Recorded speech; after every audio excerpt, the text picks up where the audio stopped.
Hey guys, it's Fred and Sheila, Hatfield McCoy Museum Collection. Sheila's behind the camera. Hi guys, hope you're having a great day.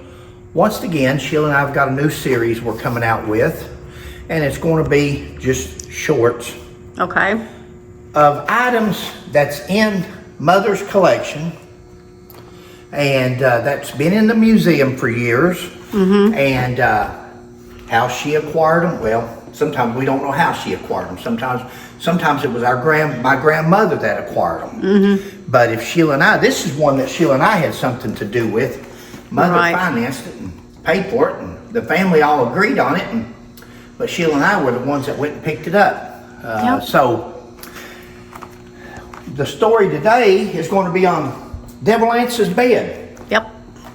You guys may have seen this bed on American Pickers. Yeah. With Mike and Frank. There's an autographed picture that Mike and Frank gave Goldie and Mike Ray. Now Goldie and Mike Ray, they had bought Nancy Hatfield Steele's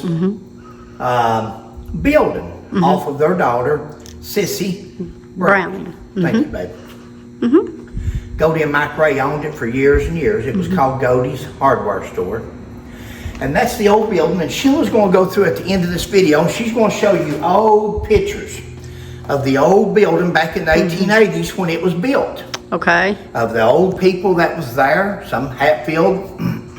So how is Nancy and Sissy connected to the Hatfields? Great question, babe. I was going to overlook that, see? I hadn't planned on it. There's people that might not know it, so. Nancy Steele was actually the daughter to Wall Hatfield. Wall Hatfield, Uncle Wall. Right. Now there was two Wall Hatfields back home during the feud days, and that was Wall Hatfield River Wall, who lived on the Kentucky side of the Tug River. He wasn't connected to the feud. Uncle Wall Hatfield was Devil Anse's brother. He was connected. He's the one that was supposedly a justice of the peace in West Virginia. He's the one that died in prison for his part that he played in helping to kidnap the three McCoy boys. Right. Okay. So Nancy was his daughter. Right. And in 1880, Nancy built that old country store up there. We're going to show pictures of it. But her and her husband built that old country store. And when they built that old country store, they had 2 bedrooms upstairs. Boarding rooms or rentable rooms. And Devil Anse Hatfield, that's where he would stay. Once he moved from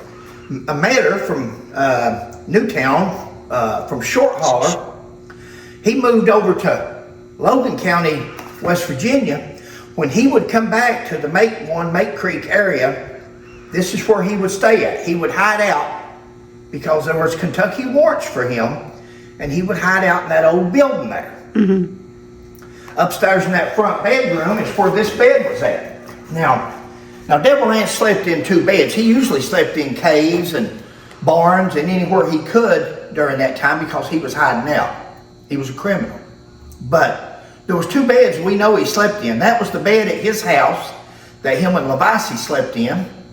And that was this bed here when he would go to stay all night at Meadow. This bed, and there's another bed upstairs. There was actually 2 beds up there. He also slept in the other bed, but this is the one that he slept in mostly. Because this bed was on the front room, and the other bed was on the back room wherever who was with him, his guard, whether it was skunk-haired Tom Wallace, crazy Jim Vance, Johnsy, or Cat. They would sleep on the outer room, and he would sleep on the inner room. Right. This is his bed. The other bed, you got to remember, that was in the house that him and Levacy slept in. It's no more. It's destroyed. It burned up. Dennis Hatfield, his youngest son, burnt that house in the 30s, I think it was, for insurance money. I think he got $10,000 insurance. Wow. Could be wrong on that part, but speculating there. But we've done the research, and we probably got a video with the correct amount, but my memory's not like it was, but Sheila don't care to correct me if you will. On this bed right here, and it's not just this bed. Show that bench there. I love this. Guys, this is made out of trees. Tell them about it. See this? Look here at the trees. Somebody had bent and shaped this into... They had to gather those tree limbs. Yeah. They had to soak them. And Look then at they that. had to bend them. That is so cool. I love that bench. Now that right there, this is the, if you all seen the Moonshiners story on the History Channel, there's the bench. Right. I gotcha. And over here is the Hatfield family. That's McCoy's. And McCoy's gathered at Uriah McCoy's house. That's my great-great-grandfather, Uriah and Aunt Betty. That's where they gathered Okay. for the History Channel's photo shoot. Let me go through them. But the Hatfields, they gathered at Goldies Hardware Store. Yeah. They gathered at the old steel country store where this bench, this bed, and that table right over there have been since 1880 when that building was built. And if you look in the background of each one of these, the Hatfields, there Is the bench. is the bench. Yep. These people here, the Hatfield family, is sitting right next to the bed with that bench over their shoulder. Yep.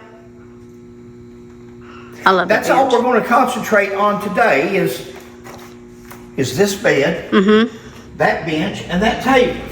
All three of these items was in Goldie's. Right. That was once Nancy Hatfield Steele's place. Which she left to her daughter, Sissy. Left to her daughter Sissy, And then Mike and exactly, and Goldie Ray purchased it from her. that's exactly. And over here in a minute, you can take close-up of the photos when we get done. You can take close-ups of where Mike and Goldie substantiated and confirmed that the beds had been in there since there's never been a debate as these beds ever been taken out. These Right. beds have been there since that building was built in 1880. You're going to see Dean King over here in one photo. You're going to see Scotty May in another one. You're going to see a story written by Wendy Richardson that she wrote on Goldies. And it was published in a magazine or on Facebook or something. That's Bill Richardson's wife. Okay. Local historian back there. And but other than that, that's going to conclude this video. Other than Sheila is going to take pictures, photographs, and as you follow through at the end, you'll see where the bed was at, where the bed come from. Of course, I don't know what season it is now. Just hold your phone where it's at there. It may be wrote down here. No, that's on Little Captain. But on American Pickers, on the History Channel, season 6. episode 4, or season 4, episode 6. Yeah. That's where the American Pickers went to West Virginia to pick.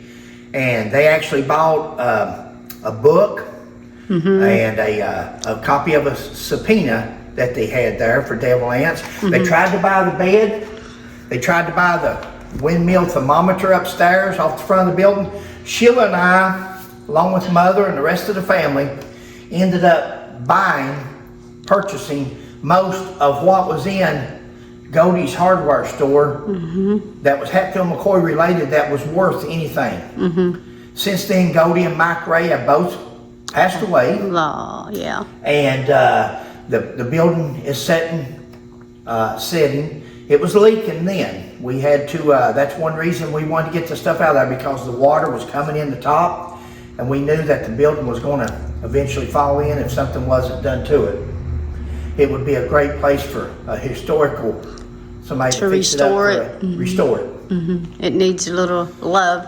And if somebody ever restores it and wants to repurchase the items to put back in it like it was back in the heyday when the Hatfields used to trade there and it was a country store, then that stuff is here. We've got that in Mother's collection, and the family's decided that they're going to sell the collection. And if you'll notice in the back, the old gown, the long johns, both sets of long johns. That is items that Sheila will show you in these pictures in a minute, that is over top of that bed when it's hanging. Those clothes have been there since the 1880s when this bed was there. Right. There's more upstairs that she's got that Sheila collected while we were there of old clothes from back in that day. And Aprons, just anything there. it Dresses, was amazing jackets. at the age that some of those items had on them. And we got the little baptism Outfit. outfit. I don't know what you call that, but yeah, we've got it hanging up over there, and I think it belonged to a sissy. So you can show that when you get upstairs, maybe. Okay. The other bed is upstairs, and that bed upstairs, we know that Jim Vance, Cap, Johnsy, who was with Devil Anse at the time, that's where they slept. And in fact, they said sometimes that if somebody was already in the other bed, that Devil Anse would sleep in the second room, and then Johnsy and whoever was with them would sleep downstairs at the base of the stairs to make sure Devil Anse nobody got up to. Devil Anse evidently paid for security, or he wanted somebody around him that he knew he was protected by. He was paranoid. He was a narcissist, but he was also paranoid. He was afraid. After, a lot of people don't understand that during Devil Anse's reign, while this was going on, Devil Anse, this is the same time Jesse James left the Civil War and started robbing. And after Bob Ford killed Jesse James, Bob Ford and Jesse James were friends. And while Jesse James was fixing a picture on the wall, Bob Ford shot him in the back of the head. He knew. And after that happened, they said that Devil Anse went plumb paranoid. That he knew that Jesse James and Bob Ford was friends, that he was afraid that's what was going to take him out, was one of his workers or one of his family members. And it makes sense, rightly so, when he read that in the paper. So It does. Okay. other than that, Sheila will finish up, and we'll catch you next time.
Hope you're having a great day. Please like, subscribe, and share. And we'll catch you on the next one. Bye.